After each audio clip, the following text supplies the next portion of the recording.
So hey everyone, welcome back to another quick and very interesting tutorial. Where in this quick tutorial, I'm going to show you can convert the normal stereo audio to movie like 5.1 audio format on the DaVinci. Now, in order to do it, let's say for example, if I've created a basic project and added some clips to the timeline.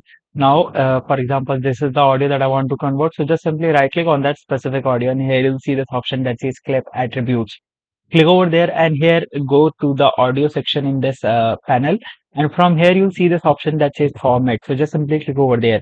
Now from here you'll find multiple formats of the audio. You can easily find the 5.1 format or the 5.0 film format as well. So let's say if I select this format, now you can see there are multiple other channels: left, right, center, left surround, right surround. So you can easily hit OK and add multiple other soundtracks as well, just like you were seeing the movie in the theater.